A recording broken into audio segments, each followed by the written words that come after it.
김해 설정!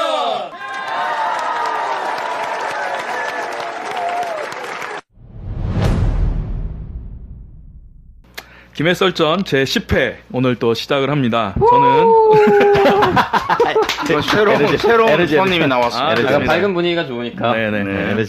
저는 사회를 맡은 핫쌤이고요.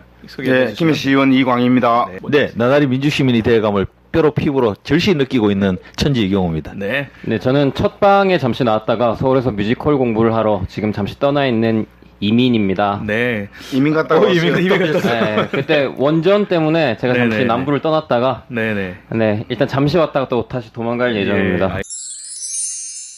먼저 첫 번째 이슈인데요. 우리 문재인 대통령께서 지난 13일부터 어젯밤이더라고요. 16일까지 3박 4일 일정으로 국빈으로 중국을 방문하셨습니다. 먼저 2박 3일은 베이징에서 보내셨고 마지막 날에는 우리 그 임시 정부가 있었던 충징에서 또 보내셨어요. 그래서 특별히 이번 방문에는 취재 기자들이 폭행당하는 일, 뭐 이런저런 일들로 뭐 야당에서는 굴욕 외교 뭐 이런 얘기로 많이 하고 있습니다만 보통 일반적으로 대통령이 외국 방문을 하게 되면은 관망하다가 끝나고 나면은 뭐 총을 쏘든 뭘 쏘든 이렇게 했었는데 의외로 이번에는 그냥 첫날부터 돌아와라부터 시작해갖고요. 엄청난 이야기들이 많았었는데 뭐 이 패널들은 이번 대통령 방문에 대해서 어떻게 생각하시는지 좀 같이 얘기를 좀 먼저 나눠보겠습니다. 제가 잘 아는 분 카톡에 문재인 대통령 중국에서 개망신 당했다 이렇게 이제 글을 올려놨더라고요. 그래서 내가 이제 속으로 딱 바로 드는 생각이 맞아, 개망신 맞아. 네네. 처음에는 어려웠습니다. 그래서 그걸 개망신이라고 표현을 하는 사람이 좀 적대시하는 사람이 있을 수 있겠다. 근데 그 개망신을 왜 당했는가? 중국이 그동안의 사드 배치라든지 이런 것 때문에 굉장히 이 관계가 안 좋았거든요. 그렇죠. 한국에 대해서 적대적이죠. 예, 길들이고 싶은 게 있었을 겁니다. 네네. 근데 그 원인을 누가 제공했느냐? 그 원인은 사드를 거의 뭐 비밀리에 급작스럽게 결정을 한 박근혜 정권 때의 문제거든요. 그것이 아니었으면 이렇게 될 리가 없는데 그러나 문재인 대통령이 개망신 당했다는 소리를 들어가면서까지 이렇게 열심히 전력 투구한 결과는 좀 좋아졌거든요. 그래서 개망신 당한 것도 맞다. 네, 맞습니다. 맞지만 그거를 뚫고 나왔다. 그런 점에서 그 앞에 정권의 그 문제점들이나 그 피해를 그 온몸으로 이렇게 뚫고 나온 문재인 대통령의 그 외교 성과가 나름대로 있다. 그렇게 생각합니다. 저는 보면서 참 역시 국력, 트럼프가 갔을 때는 극진하게 이렇게 대접을 받았는데, 나라 대 나라, 어떤 나라의 정상이 갔는데, 이렇게까지밖에 못하나. 이게 문재인이 잘못하는 건가라는 어떤 그런 오해를 살 수 있는 어떤 매스컴에서 나오는 많은 글들을 보고 이야기들을 듣고 나도 그게 어떤 매스컴에 빠져들어서 문재인 정부를 욕할 뻔했어요. 근데 좀 이렇게 한 걸음 밖에서 이렇게 바둑이나 장기 보듯이 밖에서 보면 역시 국력은 어쩔 수 없는 거고, 우리나라 국력의 한계다. 하지만 그 어려운 가운데 문재인 대통령께서 이제 그렇게 나름 실속 있는 내용 있는 중요한 거는 결과물이니까 역대 누구도 뭐 하지 못한 어떤 약간 굴욕적인 외교지만 자존심을 많이 누르시고 결과물을 가져오셨다 생각합니다. 전 이 소식을 들었을 때 사실은 전 뉴스를 그렇게 열심히 찾아보는 편이 아니거든요. 근데 중국에서 무슨 협상이 있었고 그런 내용은 거의 못 듣고 일단 폭행당했다 뭐 그렇죠. 계속 그 얘기밖에 없었죠. 하대당하고 있다 이런 얘기밖에 안 들어서 이게 정말로 언론의 역할을 제대로 하고 있는 건가, 이런 소식이 있는 건 다뤄줘야 되는데 그것만큼 어떤 일이 있었는지도 그렇게 막 열심히 찾아보지 않더라도 알 수 있게끔 뉴스에서 보여줘야 되는 게 아닌가 이런 생각을 했었어요. 뭐 첫날부터 그러니까 맞으러 나온 사람이 차관급도 아니고 뭐 이렇게 얘기하는데 사실 또 알고 보니까 지금 차관보가 공석입니다. 차관이 공석이고 그 밑에서 대행을 하고 있으니까 그 사람이 나오는 게 당연하잖아요. 없는 사람 보고 지금 나오라고. 그러니까 이제 우리는 이제 그런 얘기를 하니까 들어가 버리고 우리가 어디를 여행을 가도 계획을 하고 가지 않습니까? 빈 방문으로 갈 때 사전 계획을 다 했을 거 아닙니까? 그러니까 사전 계획을 해서 사실은 어떤 의미에서는 문재인 대통령이 뭐 10끼 중에 2끼만 그쪽에서 대접하고 나머지 끼는 알아서 드시는 것처럼 뭐 이렇게 됐다고 하면 이게 사실은 사전에 다 계획된 거잖아요. 그러니까 문재인 대통령의 입장에서는 내가 이렇게까지 해서라도 그 관계를 정상화시키겠다라고 하는 것을 보면서 응원해줘야 하고 할 우리의 언론이 그걸 가지고서는 막 자유한국당에서는 장제원, 유여해 뭐 난리가 났더라고요. 막 기회를 잡은 것처럼. 그래서 이게 자기들이 만들어 놓고 누가 뭘 쌓아놓고 누가 치우는가가 네, 아닌가. 초기에 문 대통령이 그렇게 홀대라는 소리를 들을 수 있게 네. 그런 국민이 만들어진 게 자유한국당의 그렇죠. 전 정권 네, 때문이거든요. 네, 네. 근데 그것을 일단 피하지 않고 돌파한 거죠. 그렇죠. 그리고 이제 특히 경제적인 부분은 엄청 정말 엄청 일을 많이 하신 거라 정말 그러더라고요. 잘하셨습니다. 네. 특히 중국 기업들은 자기네 그 시진핑 주석이나 네. 또 뭐 총리 있는 사람이 손을 잡았느냐 못 잡았느냐 그렇죠. 뭐 한마디 악수를 하면 한번 하고 앞으로 잘 지내자. 앞으로 뭐 경제적인 이런 부분에 대해서 잘 하자는 이야기를 한 것과 안 한 것과의 그 경제적인 협력의 정도가 엄청 차이 나답니다. 네. 거기 사회주의 국가인데. 예, 이때까지 그 중국에서 기업을 하던 네, 기업들이 그 이번 방문을 통해서 굉장히 경제적인 전망이 밝아졌다는 거 아닙니까? 네, 그러니까 참 말이 안 되고 속이 상했던 것 중에 하나는 그렇게 경제를 살리자고 얘기하는 뭐 자한당이나 뭐 국민의당도 마찬가지고요. 바른정당도 그렇고 그렇게 얘기하는 사람이 경제 살리시겠다고 지금 간 대통령에게 계속해서 총질을 해야 되는 거는 사실 이게 말이 안 되는 짓들을 하고 있는 거죠. 사실 그 이후로 되어지는 일들 보니까 너무 잘하셨더라고요. 그러니까 사드 배치 문제는 시진핑하고 얘기해서 어느 정도 그냥 크게 문제가 되지 않는 선으로 무마를 하신 것 같고, 그다음 경제는 어차피 리커창이 하고 있으니까 리커창하고는 얘기해서 절대적인 지지를 받아내고, 예를 들면은 평창 올림픽 때 대규모의 그 응원단을 보내겠다 뭐 이런 식의 약속도 받으시고 하는 걸 보면서 또 마지막 날이죠. 우리 그 임시정부 가셔서 의미심장하시더라고요. 지금 우리 한국에 임시정부 기념관이 없지 않습니까? 그러니까 그런 것들도 이제 앞으로 설치하면서 그 임시정부의 법통을 제대로 계승하고 이것을 통해서 제 기대는 적폐청산까지도 완전하게 해 나가실 어떤 의지를 표명하신 것이 아닌가 이런 걸 보면서 어떤 정치 지도자는 자기가 불리한 일 안 하거든요. 피해 뿌린단 말이에요. 네네. 특히 앞에 있던 그 탄핵받은 저 네. 사람들은 네. 보면 자기가 뭐 불리하거나 좀 뭐 입장이 곤란하면 안 나타나고 안 해버렸거든요. 네네. 근데 이번에 정면 돌파한 것에 대해서는 네, 저는 정말 인정해 줘야 잘하셨습니다. 된다고 생각합니다. 두 번째 얘기는 요즘에 재밌는 운동들이 있습니다. 그러니까 정부의 예산이 낭비되는 것을 그리고 부패되는 예산들을 막는 운동이 하나 있고요. 또 하나는 역대 정권들이 국정농단을 하거나 국가기관을 사유화해서 부정 축제한 재산을 돌려받기 위한 그런 운동들이 있습니다. 그래서 전자의 운동은 우리 하승수 변호사가 대표로 있는 이름이 세금 도둑 잡아라. 단체 이름이 세금 도둑 잡아라. 세금 도둑 잡아라. 단체 이름이요. 이거 아주 너무 직접적이죠. 그 운동들을 이렇게 들여다보니까, 이런 얘기들을 하시더라고요. 뭐 국회에서 쓰고 있는 특활비 뭐 이런 것들은 지난 국회가 되어지는 동안에 30년 동안 한 번도 조사를 해본 적도 없고, 정부에서 지출되는 돈 중에 우리 그러니까 지출되는 돈의 비율을 보면 6대 4입니다. 그러니까 정부에서 쓰는 거는 4고요. 지방으로 내려보내는 돈이 6이거든요. 이 과정 중에서 사실은 제대로 쓰여지지 않는 돈들이 많다고 그러더라고요. 그래서 이 세금 도둑 잡아라에서는 이 일을 계속해서 하시겠다라는 얘기를 하고 계셨어요. 우리 선거법이 너무 성자 독식의 문제점이 있기 때문에 국민의 민의가 제대로 반영되는 연동형 비례대표제로 네네. 가자는 주장을 계속하고 운동을 해오던 분인데요. 네네. 이제 이분이 그런 일들을 하려고 국회를 들여다보니까 국회가 상당히 심각한 문제다. 맞습니다. 그래서 특수활동비가 국회의원들이 쓰고 있다는 겁니다. 그렇죠. 그래서 이 국회의원들이 이렇게 특권을 누리는 것에 대해서 상당히 지적을 많이 했는데 어떤 그런 것 같아요. 국회의원들한테 이런 특권을 주는 겁니다.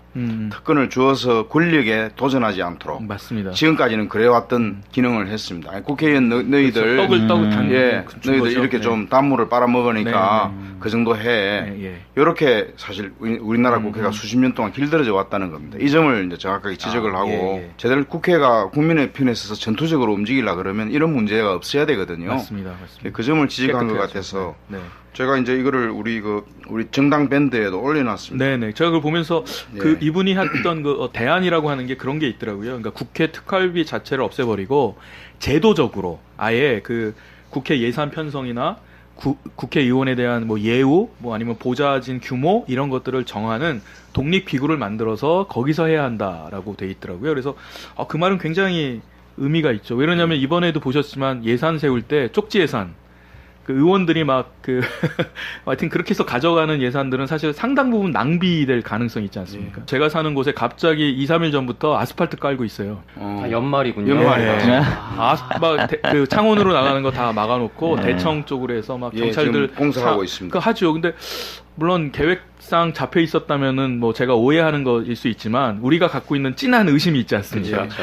연말에 남은 돈 다 쓴다라고 하는 그런 걸로 교체하고 캐롤이 울리면 시작되는. 그렇죠. 그래서 들을 아무래도 그 국회 예산부터 집중적으로 살펴보면서 그거를 좀 낭비를 막자. 그래서 그 전문가들이 엄청나게 많이 참여하고 있고 이 단체에서 홍준표 대표의 특활비에 대한 거 생활비를 썼다고 하는 그것도 고발한 상태고 뭐 그런 얘기들이 있고요. 또 한 가지는 이제 잘 아시는 대로 요즘에 플란다스의 개가 나와 있지 않습니까? 그래서 이제 우리 국정농단이나 이런 것들을 통해서 부정축제한 것을 국민들이 되찾자 이런 운동을 지금 하고 있는데요. 그래서 이 플란다스의 개라고 하는 것이 보도에 의하면은 얼마 지나지 않아서 지금 100억이 넘었다고 그러더라고요. 100억이 넘어갔다고. 이게 원래 플랜 다스 그다음 우리 개 모임 할 때 개 이렇게 붙여서 모임을 만들었다고 하더라고요. 그래서 100억이 모였다는 게 뭡니까? 그러니까 이 다스의 주식을 3% 사기 위해서 제가 기억하기는 150억 정도가 필요한데 그래서 한 주당 15만 원으로 해서 국민 모금을 한 거죠. 그러니까 왜 그러냐 그랬더니 3%만 우리가 이제 매입을 하게 되면 그 주식 그 회사를 들여다볼 수가 있답니다. 그러니까 그거 정말 철저하지 않습니까? 그래서 이 일을 이제 그 대구 국세청장 했던 그죠? 우리 안웅구 국세청장과 이러저러한 사람들이 좀 모이셔서 이 일을 지금 하고 있는 것을 보고 있습니다. 그래서 결국 이 일을 통해서 앞으로 이제 그 부정축제가 되었던 많은 돈들이 있지 않습니까? 그 돈들을 찾아내고 그것들을 국고로 환수하는 작업들을 계속하고 있는 거죠. 그래서 이게 성공이 되면 다른 회사들도 그리고 최순실이 언니간 재산이라든지 그렇죠. 옛날에 이전에 구박정희가 언니간 재산이라든지 이런 것들도 그리고 대기업들도 파헤쳐내는 하나의 좋은 선례가 될 것 같습니다. 또 세 번째는 좀 소식이기도 하고 왜 아직도 이런 일이 일어나나 하는 건데요.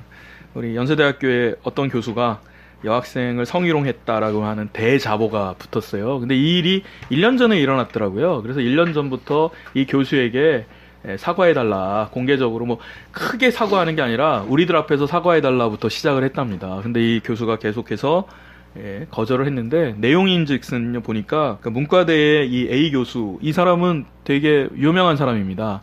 그 JTBC 강의도 나왔고요. 거기서 정의론 강의도 했었고요. 누구라고 얘기하면 정말 아는 사람인데 이 사람이 학교에서 이제 그룹을 짓지 않겠습니까? 그룹을 짜서 조별 발표나 뭐 조별 모임을 하는데 그때 여학생들을 유흥업소처럼 쭉 늘어서 온 다음에 남학생들이 초이스를 하겠다는 거예요. 이게 술집에서 하는 짓이라면서요. 그렇죠. 네, 술집에서 룸사롱 같은 데서 하는 짓을 학교에서 한 것에 대해서 여학생은 두세 번이나 항의를 했고 거기 있는 남학생도 불쾌하다고 했음에도 불구하고 그냥 무시하고 해버렸다는 거죠.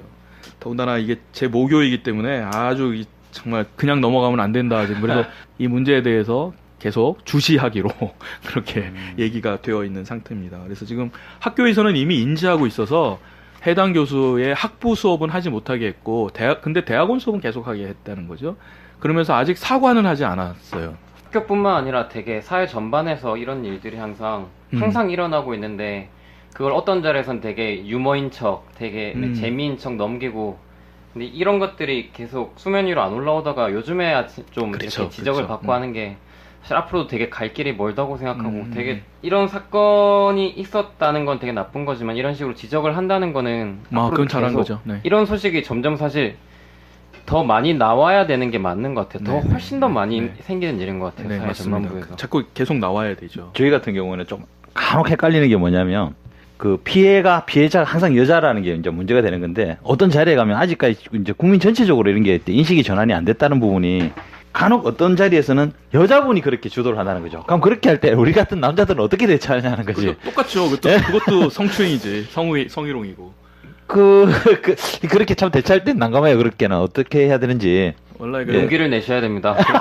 좋은데. 저희는 좋은데. 그러니까 이번 이런 사건도 나타나듯이 그런 사건도 터져야 돼요. 똑같이. 그래서 남녀 구별 없이 이런 식으로 사람을 물질화하고 인격을 비하하는 이런 행동은 안 된다는 게 자꾸 국민적으로 공감대를 자꾸 사야 제 생각엔 권력을 휘두르면 안 되고 저부터 그렇죠. 인식이 변화가 있어야 될 것 네. 같아요. 그러니까 왜냐면 정말 못된 짓이 왜 그러냐면 이거는 항상 갑과 을의 관계이기 때문에 그래요.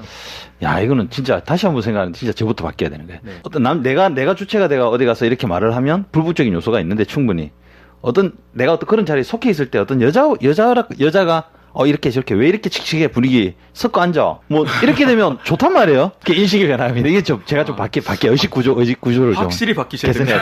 예. 저부터 바뀌는 걸로. 네네네. 이렇게 되고 아까 이제 우리 이민님 말씀하신 것처럼 이런 게 이제 정권이 바뀌고 조금 사회가 이런 것들을 얘기할 수 있는 사회가 되니까 자꾸 튀어나오잖아요. 그래서 이 비정규직 없는 세상 만들기라는 그런 운동단체 있지 않습니까? 그런 데서 했던 게 뭐냐면 직장갑질 119라는 걸 만들었어요. 그래서 이런 단체를 만들어서 했던 게 여기에 이제 소속돼 있는 사람들이 노무사들이죠. 그러니까 변호사하고 노무사들이 241명이 참여해서 지난달 1일에 만들었어요. 그래서 40일 동안 활동했던 거를 발표했더라고요. 와, 엄청나더라고요. 그 발표의 내용이 읽으면서 분노가 치미는 거죠. 이건 무슨 일하러 간 직장들이 이게 무슨 하인을 고용한 건가? 노예를 고용한 건가? 말도 안 되는 일들을 막 이렇게 하죠. 그래서 이걸 보면서 이번에 잘한 게 뭐냐면요. 카톡을 사용했더라고요. 첫 번째 오픈 카톡이라 그래서 이제 나는 이런 일을 당했다라고 하게 되면 이제 그 이메일을 통해서 구체적으로 이야기를 듣고 때로는 만나서 얘기 듣고 하면서 거의 5,000건이 넘는 사건을 한 달 새에 그렇게 한 거예요. 그거 보면서 야 우리 사회가 이렇게 직장 안에 갑질이 많나? 사람들이 다 참아서 그렇지. 네네. 참고 막 그 참 목줄이다, 네네. 목구멍이 포도청이다 해서 참아서 그렇지. 네네. 실제로는 갑질이 많습니다. 굉장히 많더라고요. 자꾸 이게 드러나는 것이 오히려 발전이 된다는 네, 거죠. 저는 이게 참 드러나면 고칠 수 있으니까. 예. 회장이 명절에 가족여행 가면 그 부하 직원이 가서 그 집에 닭 사료도 줘야 되고 개도 키워줘야 되고 일이 있어서 못 간다고 그러니까 회장 아들이 막 오히려 분노를 터뜨리면서 회장 아들이 왜 분노를 터뜨립니까, 그죠? 평소에 그만큼 저 직원들이 하인처럼 했다는 거. 그런 모습을 봐왔으니까 예. 자기도 그렇게 해도 예. 되는 줄 아는 거죠. 근데 이런 걸 자꾸 보면서 저는 제 자신하고 자꾸 비춰봐요. 그러니까 저도 이렇게 뭐 직원을 데리고 이렇게 아니면 뭐 어떤 상하 관계에서 이렇게 일을 많이 해봤는데 흔히 우리 쉽게 하는 말로 고객들을 픽업을 하거나 이렇게 어떻게 할 때 야 니는 이쁘니까 앞에 나가서 어떻게 좀 데려와라 이런 말을 너무 쉽게 하거든요. 맞아요. 그거부터 이렇게 자꾸 보면서 이게 옛날에는 범죄 시대지 않던 것들이 너무 일상적인 단어들을 잘못된 거를 내가 해왔구나를 느끼게 돼요, 지금 자꾸. 그렇죠. 그게 상식이던 시대가 되게 오랫동안 있었죠. 그렇지. 그러니까 점점 민주시민이 되어가는 것 같아요, 제가. 네네. 좋은 현상입니다. 네. 감사합니다. 저도 이제 이런 일을 보면서 내가 가정에서 그렇죠. 혹시 제 그렇죠. 처나 아들들한테 이런 걸 해왔지 않는가 이런 이제 반성도 하거든요. 네. 좋은 생각입니다. 그래 이런 게 자꾸 이렇게 사회 전체적으로 이렇게 진행되는 것이 민주화죠. 네, 맞습니다. 이제까지 보면 6월 항쟁 때 정치적 민주화가 딱 되고 이루어졌죠. 나니까 바로 노동 현장에서 노동 현장의 민주화 요구가 본물터지 터져 나왔거든요. 네네. 그래서 이번에는 그 촛불혁명을 통해서 또 정치적 민주화가 되니까 각 직장에서 여러 예. 가지 갑질 이런 것들이 또 터져 나온다. 이번엔 뭐 생활의 민주화라고 해야 되나요? 그런 그렇죠. 것들이 요구가 생활적 민주화. 그래서- 서로 그런 자극을 주고 큰 고리가 풀려 나가면 밑에 따라 나가고 이래 해서 발전해 가는 거라고 생각합니다. 네. 그래서 어떤 그 아버님이 그런 얘기를 하시더라고요. 자기가 이제 우리 의원님 말씀하신 것처럼 그런 거 좀 반성하는데 자기가 좀 잘못한 것 같아서 이제 아들을 데리고 내가 참 너희들한테 참 잘못한 것 같다. 이제는 내가 제대로 할게. 그러고서 이제 내 종아리를 때려라. 그리고 회초리를 줬대요. 그러니까 네. 자기는 이제 기대가 아버님 우리도 잘못한 게 없으니까 이제 잘합시다 이럴 줄 알았는데 아들이 종아리를 때리더랍니다. 그래서 맞고 와갖고는 야 내가 진짜 잘못한가 보다. 그렇게 하시더라고요. 이건 사실 우리가 이렇게 웃고 넘어가지만 이게 심각한 문제입니다. 우리 사회에서 이 문제가 해결되지 않으면 우리 삶 안에서 민주화가 일어나지 않습니다. 이 문제는 우리가 좀 잘 해결해야 될 문제 중에 하나가 아닌가 이렇게 생각을 하게 됩니다.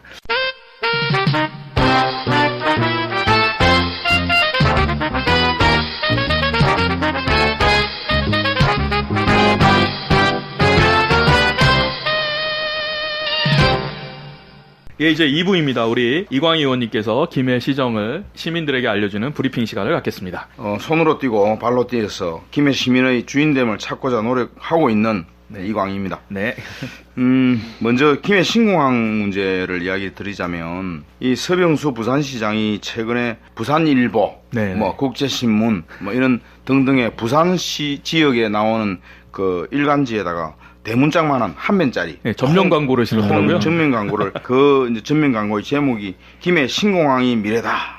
김해 신공항은 차질 없이 진행되고 있습니다. 이런 네. 광고를 냈는데 그 안에 소음 문제, 네. 안전 문제, 김해 사람들이 문제 제기한 부분은 전혀 제기하지 않고 있고 또 거짓말도 많이 있습니다. 네, 국제 공항이 되고 있다. 이런 이야기들은 사실 국제공항이 안 되거든요. 그렇죠. 24시간 비행기가 이착륙할 수 있는 국제공항이 되는데 안 되는데 막 그렇게 거짓말을 하고 이러길래 우리 김해 신공항 건설 반대 대책위원회에서 네네. 성명서를 냈습니다. 네네. 특히 이 사람은 김해 사람들이 이 김해 신공항 문제를 이야기를 하면서 또 부산 지역의 국회의원들 중에서 민주당 국회의원들이 가덕도로 가야 한다 이런 네네. 이야기들을 이렇게 하는 거에 대해서 그 얄팍한 정치적 노림수다 이런 이야기를 했지만 지금 와서 보니까 완전히 그냥 이 사람이 김해 정치적인 신공항 것 같습니다. 문제를 가지고 정치적 노림수를 하는 것 같아요. 그래서 이런 광고를 낼 돈이 있으면 김해 사람들한테 정말 사과해라. 그렇죠. 그러고 자신이 이런 발언까지 했거든요. 김해 공항 몰라서 그렇지 굉장히 위험하고 굉장히 부적당하다. 네. 그래서 김해 신공항 말이 안 된다 이런 네네, 이야기를 했었죠. 작년 6월 이전에 했거든요. 네네. 그리고 김해 신공항이 되거나 가덕도가 안 되면 가덕도 신공항이 안 되면 내 자리를 걸었지 않습니까? 깨끗이 사퇴하겠다. 그래 해놔놓고는 자기가 다시 또 이분이 사퇴 안 하고 지금까지 하고 있으면서 아무래도 부산시장이 되지 않을 것 같으니까 거의 몸부림치시는 거 아니에요? 어떤 그렇습니다. 그래서 그런 점을 이제 이야기하고 김해시나 경남도도 좀 단호히 대처해라. 네네. 그런 이야기들을 했고요. 네. 또 이번 주에 또 성명서를 낼 예정입니다. 네네. 그건 뭐냐면은 경상남도가 이게 영 소극적이에요. 경상남도가 국토부에다가 김해공항 신활주로 안을 올렸는데 그게 예전에 벌써 검토해서 안 되는 걸로 결정이 됐답니다. 그때 말씀하셨잖아요. 이거 산을 깎아야 되고 그거 아닙니까? 그래서 그렇죠? 김해 신공항은 어떻게 하든 이게 결과가 뻔합니다. 네. 지금 국제 항공계에서 조종사들이 제일 싫어하는 공항이 김해 공항이랍니다. 네. 제일 위험하고, 그렇죠. 제일 안개도 많이 끼고 부적절하지만 어쩔 수 없이 가는 공항이 김해 공항인데 김해 공항이 만들어진 연유가 있죠. 그것은 우리나라가 6.25 사변 때 부산이 임시수도가 됐잖아요. 그러니까 임시수도 옆에 할 수 없이 공항을 만든 겁니다. 그래서 임시수도가 서울로 돌아가고 난 뒤에는 김해 공항을 바꾸든지 아니면 그 정도로 군사공항으로만 축소하든지 이렇게 해야 될 판인데 그걸 그냥 지내왔는데 이걸 가지고 확대해서 국제공항을 하겠다는 게 사실은 안 맞거든요. 네, 맞습니다. 그런 점에서 또 이제 경상남도가 너무 소극적으로 대처하고 있다. 네. 그리고 국토부는 김해 신공항 건설 반대 대책위원회가 요구했던 예비 타당성 조사에서 이 안전성 네. 그리고 소음 문제에 대해서 제대로 연구 조사를 안 했거든요. 네. 그 부분에 대해서 제대로 밝혀라. 네. 그리고 기본 계획을 중단하라. 이거를 이제 다시 또 다가오는 이번 주에 성명서를 발표할 예정입니다. 그리고 이제 기사를 보니까는 지금 김해 공항이 포화 상태가 돼서 시간당 1, 2회가 더 증편되는 것으로 기사가 났더라고요. 그러면 소음은 뭐 더 심할 거 아니겠습니까? 지금 그리고 이미 ADPI라고 하는데 거기서 공단 엔지니어링. 거기서 신공항 입지 선정 때 했던 예측들이 지금 다 틀렸거든요. 그럼 이게 정확하지 않다는 얘기잖아요. 그러면 이게 다시 해야 되는 거 아닌가요? 근데 왜 이거를 끊임없이 계속해서 이거 붙잡고 있는 건지. 근데 진짜 이쯤 되니까 궁금한 게 이렇게까지 엉망진창인 신공항 확장을 해서 이득을 보는 사람은 도대체 누구인지 궁금하네요. 그렇죠. 왜 이렇게 잡고 있는 거죠? 계속 저는 좀 이게 이해가 안 되죠. 예를 들면 제주도 같은 경우는 다시 평가 다시 하기로 하지 않았습니까? 제2공항 같은 경우. 근데 왜 김해는 더 심하고 지금 문제가 더 심각하다 그러고 왜 이렇게 하는지 저는 전혀 분석을 해볼 필요가 있죠. 분명히 이익 보는 집단이 있거든요.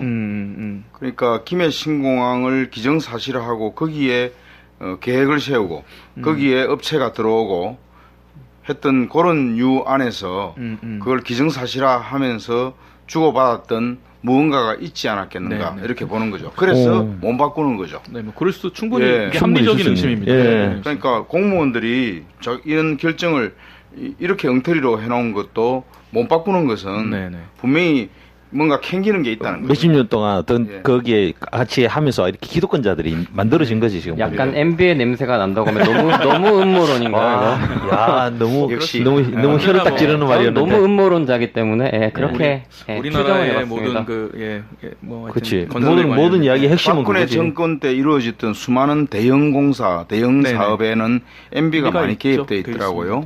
MB가 자기가 직접 못하면 다른 사람을 통해서, 다른 회사를 통해서 실제로는 그림자 회사까지 만들어서 이렇게 개입을 많이 했더라고요. 그래서 저는 좀 걱정되는 것 중에 하나는 내년에 벌써 이게 시간당 이렇게 인류회가 증편되면 주당 이착륙하는 비행기의 횟수가 20%가 는다는 거더라고요. 그러면 우리 이 지역은 훨씬 더 소음 공해에 시달릴 수밖에 없는 소음이 거거든요. 점점 더 심해지죠. 그러니까 이래서 이거 대책을 빨리 세워야 되는 부분이 있는데 사람들이 점점 비행기를 많이 타네요. 그렇죠. 점점 요즘에 시간이 돈 아닙니까?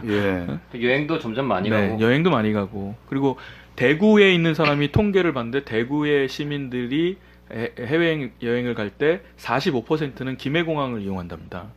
그러니까 점점 이 남쪽에는 허브 공항이 돼야 되고 국제공항이 되어야 하는 상황인데 지금의 이 김해공항을 조금 확장하고 뭐 이렇게 한다고 해서 될 문제는 아닌 거죠. 그래서 가덕도 공항을 만약에 만들더라도 김해공항은 국내용 내지는 가까운 거리에 비행하는 그런 공항으로 김포공항처럼 하면 그대로 놔둬야 그 수요가 갖추어질 것이라고 그렇게 봅니다. 그럼 두 번째, 지난주에 김호랑 추모식, 그러니까 참군인 김호랑 추모식이 12월 12일 10시에 있었습니다. 김해 출신으로서 12.12 사태 때 맞습니다. 그 반란군들이 쳐들어올 때 이게 정말 제대로 정민으로 맞서 싸운 사람은 딱 한 사람이었습니다. 그렇죠. 제대로 된 군인입니다. 김해 출신 김호랑 그 당시 소령께서 이 권총을 들고 반란군들과 맞서 싸우다가 기관단총에 맞아 죽었거든요. 참 이런 사람이 한 사람뿐이었다는 게 너무나 실망스럽고 그러다 보니 이런 분이 정말 귀중하다는 생각이 들어서 지난 한 20년 동안 계속 노력을 해서 무공훈장을 주게 하고 결국은 훈장도 한 개 깎여서 보호훈장으로 바뀌었지만 훈장을 받게 하고 그리고 주민들이 이 훈장을 받은 것을 가지고 운동을 해서 흉상을 세웠거든요. 기념물을 세우고. 그 당일날 많은 사람들이 오고 유족도 와서 기념식을 했습니다. 그리고 김병곤 추모 강연회가 이틀 뒤인 12월 14일 날 김해시청 대강당에서 민청항연 사건 때 김병곤 이분과 함께 구속되어서 함께 사형을 구형당했던 이철 전 국회의원께서 오셔가지고 강연을 했는데 이제 우리가 추진위원회에서 그걸 행사를 했는데 처음에는 200석이 깔려 있어서 야 이거 사람들이 많이 올까 걱정을 많이 했는데 어떤 한 150명이 넘은 것 같아요. 거의 가득 찼습니다. 200석인데도 중간중간에 약간 비고 뒤에 또 서고 이래서 뭐 한 150명 이상 그렇게 많이 온 것 같습니다. 특히 그 고향 한림면 쪽 분들이 많이 와서 정말 이 2시간 동안 숨소리 하나도 안 들릴 정도로 굉장히 관심을 갖고 이철 의원의 강연을 들었는데요. 이철 의원도 자신도 참 그 사형을 언도받을 정도로 그렇게까지 갔다 온 분인데 그 김병곤 민주운동가의 그 넓은 품 그리고 인품 그리고 어떤 죽음의 위협에도 불사하지 않는 그런 모습을 이야기를 하면서 굉장히 참 자기로서는 이 가늠을 할 수 없는 인품이었다고 이야기를 하고 또 맨 마지막에 또 그 누나 되는 가족이요. 가족 중에 제가 이제 유족이라고 했다가 유족이란 말이 너무 처량한 것 같아서 가족 그러니까 좋습니다. 살아있는 가족 가족들 대표로 누나가 나와가지고 이야기를 하는데 참 사람들이 굉장히 가슴을 울리는 그런 말씀을 했고요. 그리고 이제 그날로부터 이제 막 통장에 막 돈이 들어옵니다. 다음에 추모 사업. 다음에 이제 좀 일정 네, 기회가 네. 되면 제가 밝히겠는데요. 네, 네. 그 돈이 막 5만 원, 10만 원 이런 네. 소량의 돈들이 많이 들어오고 있습니다. 제게도 문자 왔더라고요. 이제 이거를 쭉 모아서 네, 네. 김해 지역 내에 사람들이 가장 많이 다니는 장소인 고분박물관 근처에 이 기념물을 세우기로 그렇게 진행이 잘 되고 있습니다.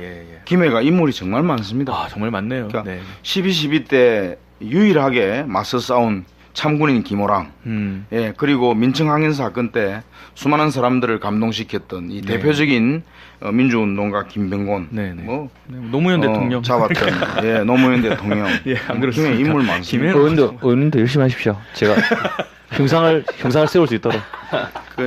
빨리 죽거나 빨리 죽거나. 제가 이렇게. 좀 더 오래 살죠.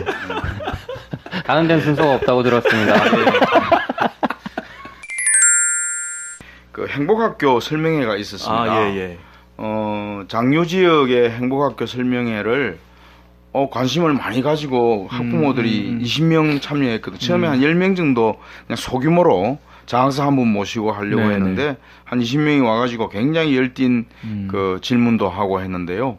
앞으로 이거를 좀 더 확대해서 장유 지역 그리고 또 내동 지역, 내외동 지역 이렇게 해서 한 2번 정도 대규모라는 게 100명 이상이 모인 그런 행복학교 설명회를 좀 해야 될 것 같다는 생각이 학부모들이 듭니다. 여기에 대한 관심들이 되게 많습니다. 그러니까 기존의 학교들이 사실은 공교육이 무너졌다는 얘기를 많이 듣는데 이 혁신학교가 성공하는 사례들이 막 발표가 되지 않습니까?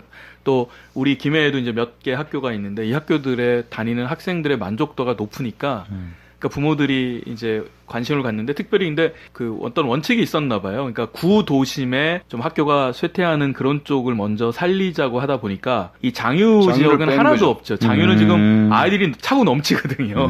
그러니까 이제 이 장유 지역엔 또 이 엄마들이 또 많으니까 관심이 더 많은 거죠. 교육적 관심이 굉장히 높은 데가 장유입니다. 그래서 제가 보기에는 이쪽에도 속히 그러니까 여기 근데 사실 초등학교 같은 경우에도 막 2,000명 막 이런 규모들이 많지 않습니까? 그렇죠. 몇 군데 되죠. 그러니까 교감 선생이 2사람 있는 학교들이 몇 군데가 됩니다. 그런 학교들이 인원이 많은 학교들이거든요. 그러니까 1,500명 이상 돼야 교감을 2사람을 주거든요. 또 그게 이제 중학교도 많아지고 막 이러니까 여기서 행복학교를 원하는 그 부모들이 훨씬 많은 것 같습니다. 또 한 가지는 좀 이제 부끄럽고 내용인데 김해시의회가 이제 반말 문제에 휩싸였습니다. 그 김해시 공무원 노조에서 시의원님 반말 그만하세요라는 현수막을 걸었습니다. 근데 이제 22명의 시의원이 전부 반말하는 건 아닌데 전혀 아니죠. 제가 파악하기로는 몇 명, 몇 영상으로 있더라고요. 영상으로 하는데 그 반말 비슷하게 아주 사람을 그냥 깎아내리는 그런 말을 한 게 있거든요, 실제로. 근데 사실 그 시의원도 이게 시민들의 위임을 받은 사람이잖아요. 그래서 정말 좀 품격을 갖추어야 하는데 꾸짖거나 질타할 때도 상대방 공무원에게 평소에 그 사람이 개인적으로 동생빨이라 하더라도 그런 공적인 자리에서는 그 존댓말을 정확하게 쓰고 이렇게 해야 될 건데 반말 비슷하게 해서 그런 경우가 사실 있습니다. 있는데 이제 그것을 공무원 노조가 문제 제기를 해서 22명이 그냥 다 좀 창피를 당한 것 같은 느낌이 들어서 상당히 마음에 안 됐습니다. 더군다나 이제 이 그 공무원 노조 지부장이 이 의원들을 찾아와가지고 이런 부분에 대해서 이야기하는 자리에서 한 분이 이제 세월호 배지를 달고 있었습니다. 그거에 대해서 왜 지금까지 달고 있냐 이랬다가 정말 이 몰상식한 이야기를 또 했다가 또 이렇게 비난을 받은 이런 일도 있고요. 그 어떤 김해시의회가 선거법에 걸린 사람도 벌써 벌써 있습니다. 또 우리가 잘 알지만 그 사회적 약자인 대리 운전 기사를 폭행한 사건 이런 일들이 많이 있어가지고 상당히 남부끄러운데요. 시의원은 독립된 입법기관입니다. 그래서 옆에서 다른 의원이 이야기할 때 당신 그런 말 하면 안 돼, 하지마 이렇게 할 수는 없습니다. 발언을 다 듣고 뒤에 이 의원의 발언 내용이나 말투가 문제가 있습니다는 말은 하고 있어도 할 수 있어도 말을 제지할 수는 없거든요. 그런 점에서 직접 다른 사람을 이렇게 막을 수는 없지만 특히 이렇게 또 정당 소속에 따라서 좀 문제 있는 사람들이 있어도 이게 어떻게 좀 직접 제지가 잘 안 돼요. 네, 그러다 보니까 이 방송에 다 나가고 또 바깥에 다 나가가지고 공무원 노조로부터 이런 그 비판을 들은 것은 상당히 부끄러운 일입니다. 네, 그래서 결국에는 그런 거는 우리 시민들이 결국은 시민들이 심판해줘야 표로 제재해야 됩니다. 예, 그래서 이거 진짜 심판의 시기가 4년에 한 번씩이니까 그 4년에 한 번 선거할 때 제대로 좀 심판을 해줬으면 좋겠습니다. 그 오늘 일요일 낮 시간에 모처럼 그 훈훈한 그런 행사가 하나 있었거든요. 예, 김해가 전국에서 두 번째로 외국인이 많은 도시입니다. 맞습니다. 뭐 약 한 5만 있다 그러는데 그러면 이제 10분의 1이거든요. 그렇죠. 10명 중에 한 사람은 외국인입니다. 그러니까 우리나라에 결혼하러 왔거나 우리나라에 취직하러 왔거나 이런 사람들이 10분의 1이 된다는 건데요. 그 이제 김해 지역에 이런 분들이 제일 많이 다니고 제일 많이 살고 하는 지역이 구도시민 동상동, 부원동, 회원동 쪽입니다. 예, 그쪽에서 김해 문화재단에서 2017 무지개 다리 사업이라고 해서 이런 분들과 함께 공감하고 함께 외국 음식도 먹고 하는 이런 내용으로 그 1년간 사업을 했는데 그 결과를 오늘 성과를 보고하는 자리가 있었습니다. 그게 제가 한 4시간 정도 동안 외국인들하고 같이 쭉 그 앉아서 이야기를 하고 있는데 상당히 훈훈했습니다. 그러니까 그 자리가 그 로데오 거리라 그러죠. 옛날에는 종로 거리인데 그 로데오 거리에 학생들이 겁이 나서 잘 안 간다는 말이 있었습니다.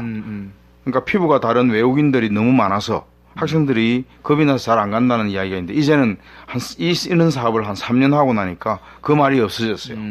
재미있다. 그렇죠. 문화적인 얼마나 다양합니까? 그렇죠? 먹거리도 다양하고 오히려 그냥 재미있다. 외국인들 만나고 우리나라 서울 홍대 거리에 가면 외국인들이 전체 한 3, 4할 그리고 우리 국내인이 한 6, 7할 정도 이렇게 해서 뭐 재미있게 이렇게 지내고 하는 거리가 있거든요. 그러듯이 여기는 이제 외국인들이 좀 더 많습니다. 특히 그 휴일날에 가보면 그렇죠. 외국인들이 한 8, 90%.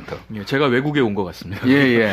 근데 이제는 좀 그렇게 뭐 겁이 나서 못 가겠다가 아니고 이런 행사들을 많이 하고 같이 그 공감하는 그런 일들을 많이 했기 때문에 오늘 그 성과를 보면서 문화 공존 그리고 문화 다양성 다름을 존중하고 인정하는 이런 상당히 민주적인 그 인간관계가 여기에서도 좀 만들어지고 있구나.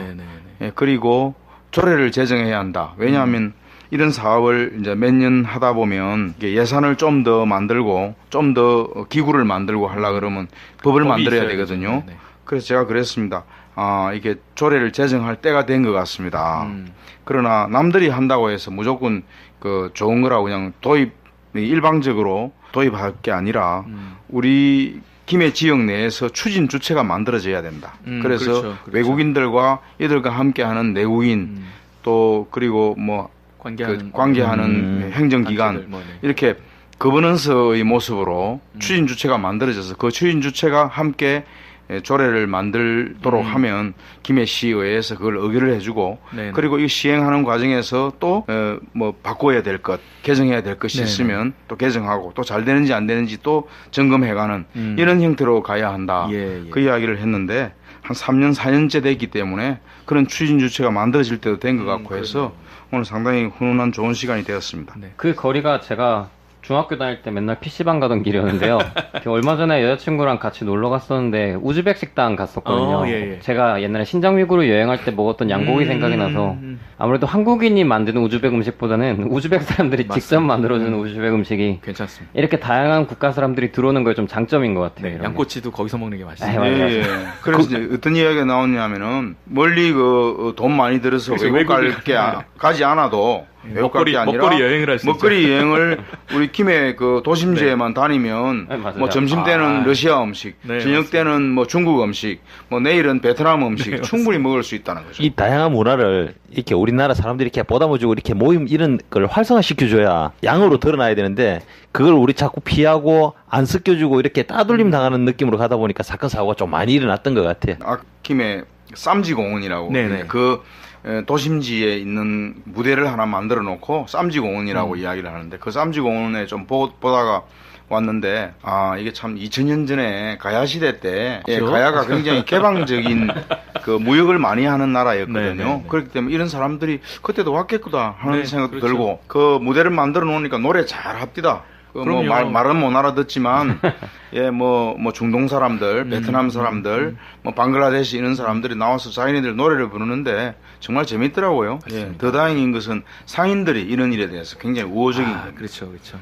상인들이 드디어 이제 이 사람들 장사도 되고 네네네. 뭐 많이 모이니까 상권이 살아나니까 네네. 굉장히 우호적인 겁니다. 의원님께서 한 주간 동안 정말 바쁘신 일정이죠. 요즘엔 또 연말이 돼서 모임도 많으심에도 불구하고 이렇게 또 다니시면서 우리 김해시를 행복도시로 또 우리 시민이 주인되는 그런 곳으로 만드시려고 손으로 뛰고 발로 뛰어주셔서 감사합니다. 또 다음 한 주간도 손으로도 뛰시고요. 발로도 뛰셔서 간단하게 말씀하시는 네 발로 뛰어. 그러니까 이제 칭찬을 김해서 자꾸 질책을 하시네요. 좀 더 해라고. 네, 알겠습니다. 제가 좀 다리가 아픕니다. 그러나 그래도 열심히 뛰겠습니다. 원래 달리는 말에 채찍질하죠. 멈춰 있는 말은 채찍질 안 합니다. 네, 감사합니다. 네, 하여튼 다음 한 주간도 또 수고 많이 해주셨으면 좋겠습니다. 수고하셨습니다. 네, 고맙습니다.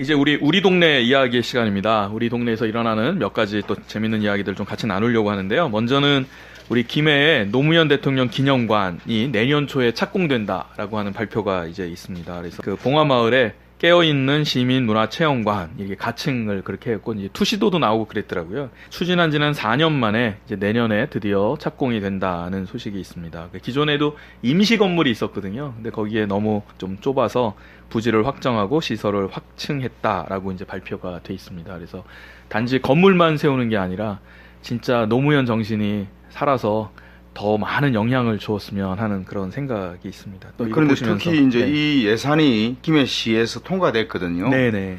그래서 이제 제대로 좀 된 시민문화체험관.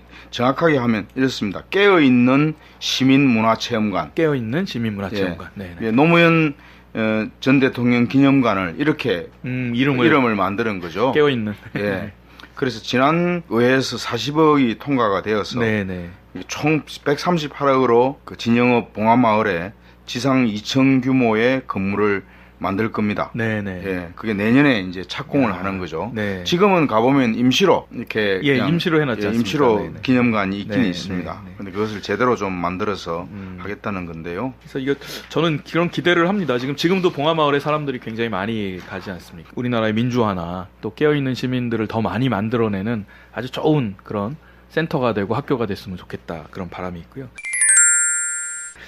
김해 외고는 아주 위기를 맞았다고 선생님들을 만났는데 그러시던데요. 김해 외고가 이번에는 중국어하고 영어의 입학 정원을 채우질 못했어요. 원래 김해 외고가 과거에는 막 전국적으로 외고 랭킹 2위, 막 3위 이런 적도 있었거든요. 그런데 갑자기 이제 점점 물론 이제 정부의 정책과도 관련이 있지만 이렇게까지 빨리 하락세가 있을 줄 몰랐거든요. 그래서 많이 걱정들도 하시고 또 어떤 분들은 들어가기 쉽게 돼서 좋다 이런 분도 계시고 네, 그래서 재밌네. 그래서 이런 거는 이번 일들을 통해서 그 특목고나 이 외고가 제대로 된 역할을 해야 되는 것이 아닌가 생각을 좀 합니다. 네, 근데 외고가 이제 원래 뜻은 외국어를 전공하는 사람들의 학생들이 네네. 많이 들어가는 그런 학교 원래 취지죠. 그렇죠. 예, 그런데 이제 그것보다는 그냥 귀족 학교가 돼버린 거죠. 그렇죠. 대학을 갈 때도 뭐 약간 인센티브 같은 것도 있는 것처럼 됐고 성적이 아주 그 좋은 학생들만 몰려드는 그런 귀족 학교가 되어버렸는데 이게 이제 이런 부분에 대한 것보다는 이 교육이 그러니까 경쟁 위주의 교육이 아니라 협동과 그리고 인간적 성장을 더 중요시하는 교육으로 전체적으로 좀 바뀌면서 맞습니다. 이 외국어 고등학교에 대한 인기가 떨어지고 있는 거죠. 따뜻한 소식입니다. 뭐냐면 김해 버스의 승강장에 전국의 첫 번째로 나노탄소 발열 의자가 시범적으로 조성이 돼 있어요. 그래서 사진을 조금 봤는데 어르신들이 앉아 있는데 뜨뜻하게 앉아 계시는 사진을 찍었는데 저는 이게 이제 보여주기식만 아니었으면 참 좋겠습니다. 이게 생각은 참 좋았던 것 같아요. 그러니까 지금 부원동의 금강병원, 김해시청 두 곳에 만들어놨답니다. 그래서 버스 기다릴 때 춥지 않습니까, 겨울에? 근데 그게 이제 좀 뭐 유리같이 되어 있는 모양이어서 여름에는 이제 거기에 온도가 발열이 되지 않으면 더 시원하게 되는 뭐 이렇게 뭐 시민들은 거기 앉아 있으니까 따뜻해서 너무 좋다. 좀 더 많이 설치해 달라 이렇게 말씀을 드립니다만 또 관리의 문제도 있고 하는데 그러니까 우리 시민들도 아껴 써서 깨끗하게 해야 되는 것도 물론이고 하여튼 뭐 시민들 생각해 주는 그런 정책이어서 요즘 같은데 네, 아주 요즘 따뜻한 같은데 아주 소식인데 따뜻한 센스 소식인데 있네요, 되게. 우리 김해시에 가장 유명한 그 유적 중에 하나가 고인돌이랍니다. 혹시 아셨습니까? 전 세계에 고인돌이 6만 개가 있는데요. 6만 개가 알려져 있는 것이 있는데 우리나라에 4만 개가 있습니다. 굉장하더라고요. 저도 이거 보면서 그러면서 전 세계에서 가장 큰 고인돌이 우리 구산동에 있는데 이제 지난 2007년이죠. 10년 전에 잠깐 공개했다가 이번에는 이제 정말 정식으로 공개하기로 했답니다. 근데 굉장히 크던데요. 길이가 10m, 너비가 4.5m, 높이가 3.5m, 무게는 350톤. 그래서 이것이 이제 고인돌 사랑회라는 모임이 있습니다. 재밌는 회네요. 고인돌 사랑회. 그래서 고인돌 사랑회에서 이 일을 이제 좀 주체적으로 해서 가야사의 복원과 아울러서 고인돌도 내년 초에 발굴 들어가면 하반기에는 우리가 이것을 좀 볼 수 있지 않을까 이런 생각을 합니다. 또 그 청소년 인권에 대한 모임이 있네요. 그래서 우리 의원님도 여기 아마 참여하실 것 같은데 청소년 인권법이 필요하냐? 그래서 청소년 인권법 제정과 인권 보호에 대해서 홍동희 우리 선생님이시죠. 참교육을 위한 학부모회에서 이분을 초청하셔서 12월 19일입니다. 화요일 저녁 7시에 김해 창업 카페라고 김해시 그 시외버스 터미널 3층에 있는데요. 거기에서 강연을 아마 하는 것 같습니다. 그래서 경기도에서 청소년 인권법이 만들어졌죠. 네네네. 그리고 이어서 서울이 만들어지고 네. 그래서 대개 전국에서 상당히 많은 지역에서 청소년 인권법이 만들어졌는데 경남은 작년에 실패를 한 게 네.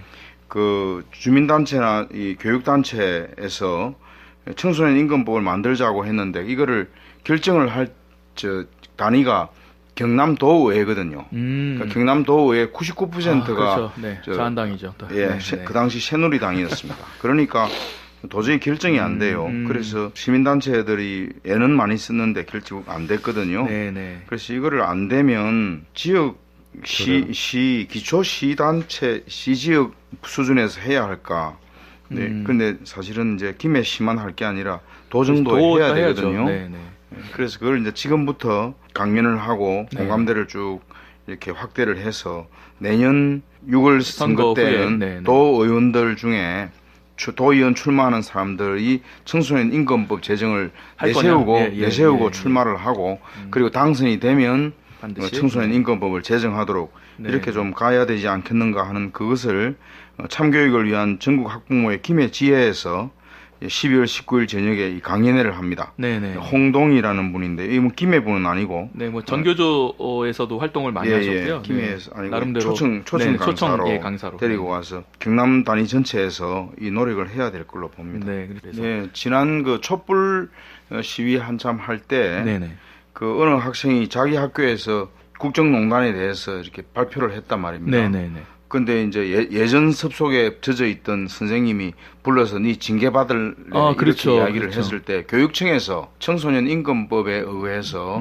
그런 표현은 할 수 있어야 한다. 네네. 오히려 그 징계를 하면 그 학교를 책임을 묻겠다고 해가지고 그렇게 징계를 못했거든요. 네네네. 그러니까 이 학생들이 단체로 성명서를 발표하고 단체로 촛불 집회에도 나오고 했던 그런 게 지금 수도권이거든요. 네네네. 경남은 아직 전혀 그렇게 되고 있지를 못합니다. 다 개별적으로 할 수밖에 없는 상황인데요. 제가 사실은 중학교 때 3학년 때 이제 졸업을 앞두고 머리를 기르고 싶어서 선생님이랑 되게 대판 싸웠던 기억이 있거든요. 네네. 머리라도 깎게 해서 너무 짜증이 나가지고 난 기르고 싶은데 선생님한테 달려들면서 사실 청소년 인권 같은 걸 잘 모르면서 저에게도 인권이 있어요 막 이러면서 선생님이랑 싸웠던 기억이 나서 제가 근데 그걸 좀 친구한테 얼핏 청소년 인권에 대한 이야기를 듣고 아 머리를 길러도 되는구나 싸워도 되겠구나라는 생각이 들어서 싸웠거든요. 그래서 학생들한테 이런 교육이 좀 일찍 되면 저같이 이제 선생님과 싸워서 머리카락을 쟁취해내는 그렇죠. 학생들이 더 많이 늘어날 거라는 생각이 들어서 단적인 예지만 뭐 다른 분야에서도 그렇게 자기의 목소리를 낼 수 있는 그런 기회가 되는 거죠. 우리가 아는 상당히 괜찮다고 생각하는 선생님도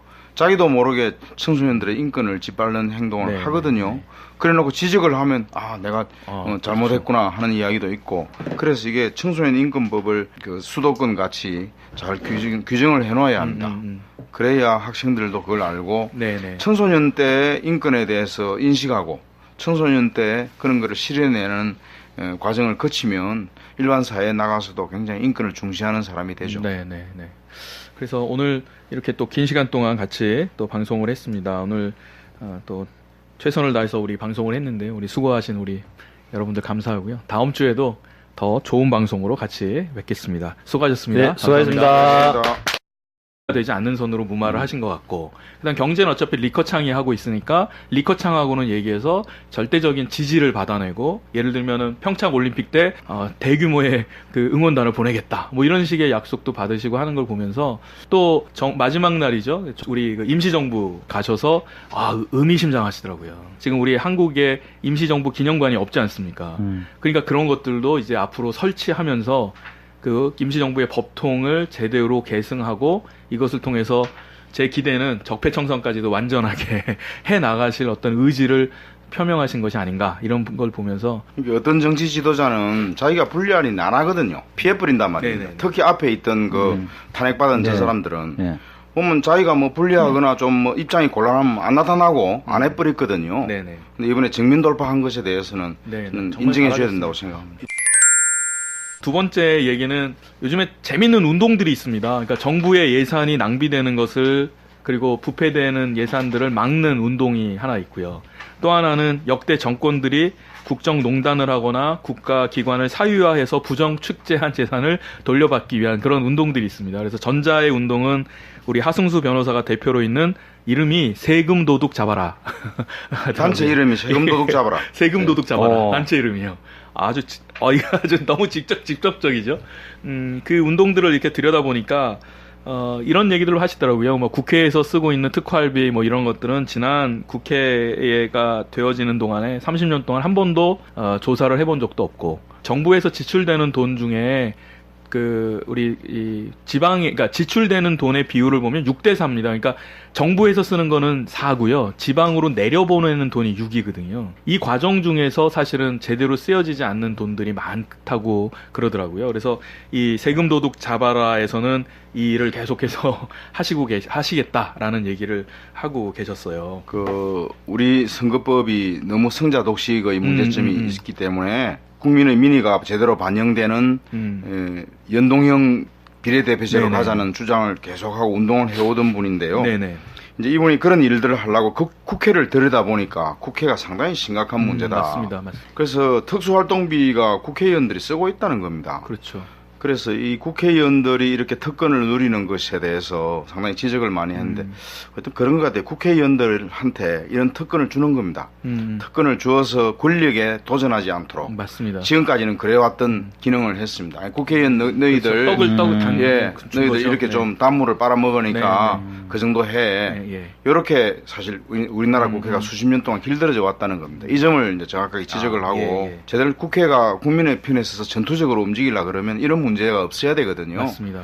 그 점을 지적한 것 같아서 제가 이제 이거를 우리 정당 밴드에도 올려놨습니다. 네네. 제가 그걸 보면서 이분이 했던 대안이라고 하는 게 그런 게 있더라고요. 그러니까 국회 특활비 자체를 없애버리고 제도적으로 아예 그 국회 예산 편성이나 국회의원에 대한 뭐 예우, 뭐 아니면 보좌진 규모 이런 것들을 정하는 독립 기구를 만들어서 거기서 해야 한다라고 돼 있더라고요. 그래서 그 말은 굉장히 의미가 있죠. 왜냐하면 이번에도 보셨지만 예산 세울 때 쪽지 예산 그 의원들이 하여튼 그렇게 해서 가져가는 예산들은 사실 상당 부분 낭비될 가능성이 있지 않습니까? 제가 사는 곳에 갑자기 2, 3일 전부터 아스팔트 깔고 있어요. 연말이군요. 연말이요. 그 창원으로 나가는 거 다 막아놓고 대청 쪽으로 해서 막 경찰들 공사하고 있습니다. 하죠. 근데 물론 계획상 잡혀 있었다면은 뭐 제가 오해하는 거일 수 있지만 우리가 갖고 있는 진한 의심이 있지 않습니까? 그렇죠. 연말에 남은 돈 다 쓴다라고 하는 그런 보름블록 교체하고 네네네. 캐롤이 울리면 시작되는. 그래서 들을 아무래도 그 국회 예산부터 집중적으로 살펴보면서 그거를 좀 낭비를 막자. 이거 그래서 그 전문가들이 엄청나게 많이 참여하고 있고 이 단체에서 홍준표 대표의 특활비에 대한 거 생활비를 썼다고 하는 그것도 고발한 상태고 뭐 그런 얘기들이 있고요. 또 한 가지는 이제 잘 아시는 대로 요즘에 플란다스에게 가 나와 있지 않습니까? 그래서 이제 우리 국정농단이나 이런 것들을 통해서 부정축제한 것을 국민들이 되찾자 이런 운동을 지금 하고 있는데요. 그래서 이 프란다스의 개라고 하는 것이 보도에 의하면은 얼마 지나지 않아서 지금 100억이 넘었다고 네, 그러더라고요. 100억이 100억이 넘어갔다고. 이게 원래 플랜 다스 그다음 우리 개 모임 할 때 개 이렇게 붙여서 모임을 만들었다고 하더라고요. 그래서 100억이 모였다는 게 뭡니까? 그러니까 이 다스의 주식을 3% 사기 위해서 제가 기억하기는 150억 정도가 필요한데 그래서 한 주당 15만 원으로 해서 국민 모금을 한 거죠. 그러니까 왜 그러냐 그랬더니 3%만 우리가 이제 매입을 하게 되면 하면. 그 주식 그 회사를 들여다볼 수가 있답니다. 그러니까 그거 정말 철저하지 않습니까?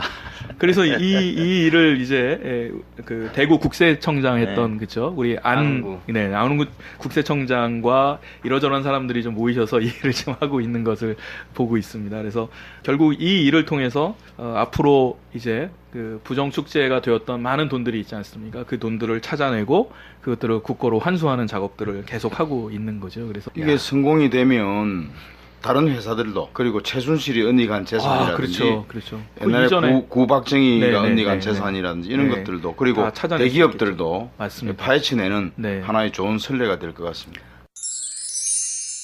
또 세 번째는 좀 슬픈 소식이기도 하고 왜 아직도 이런 일이 일어나나 하는 건데요.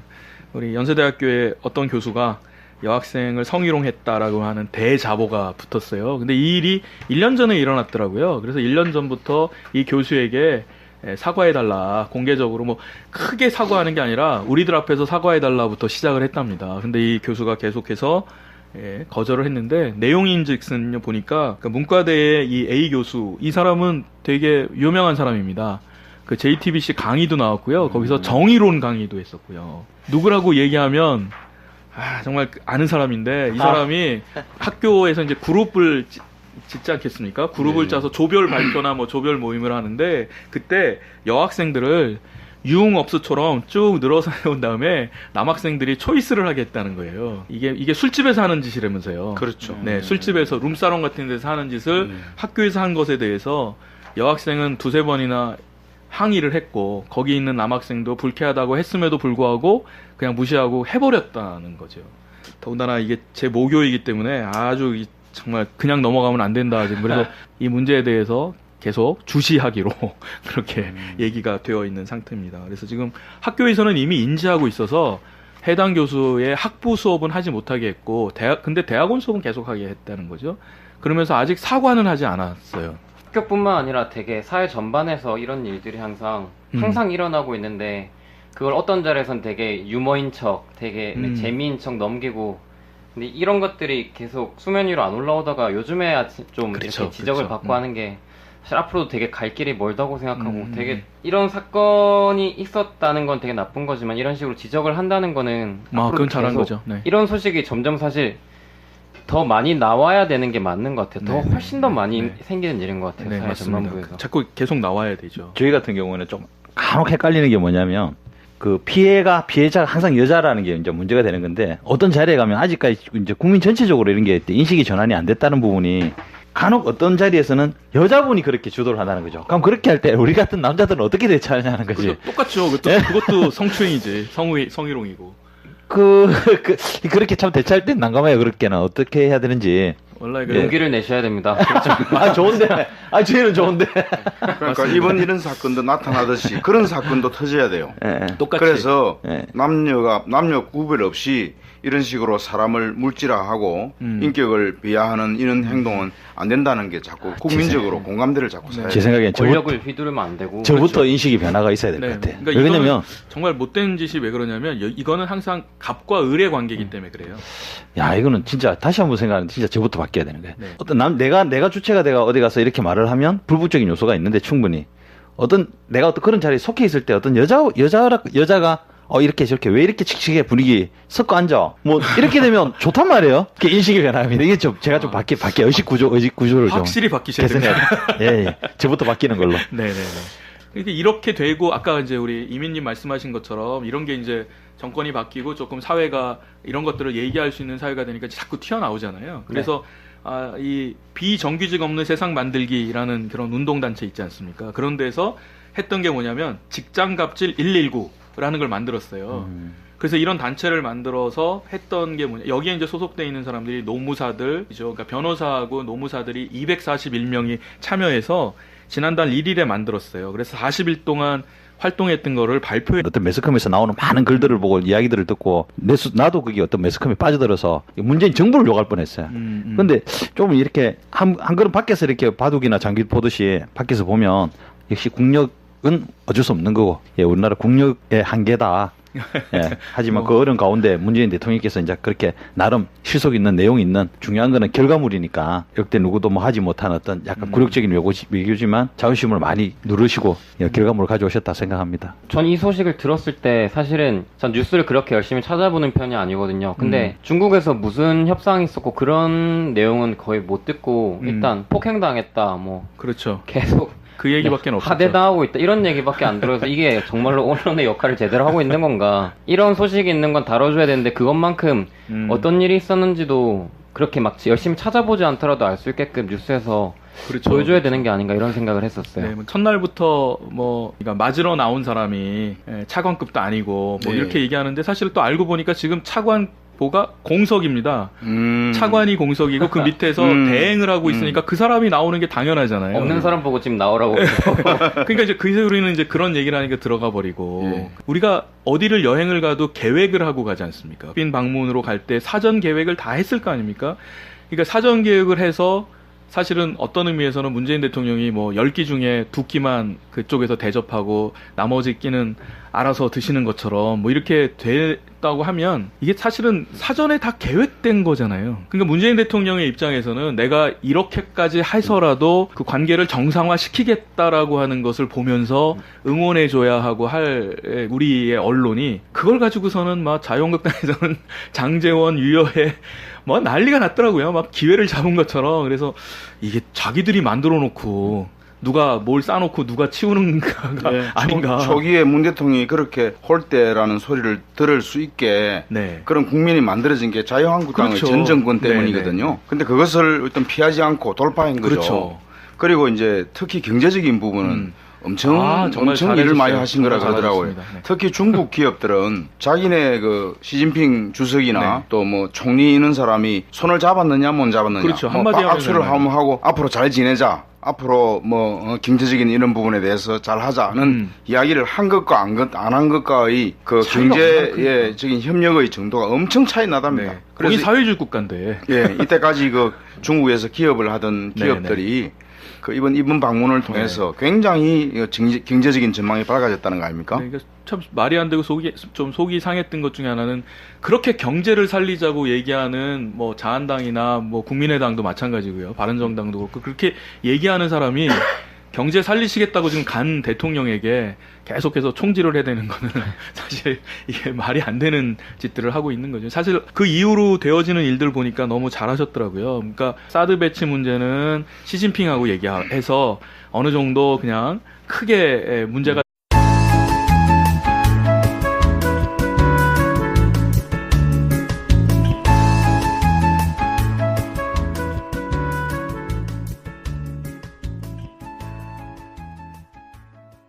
김해 설정!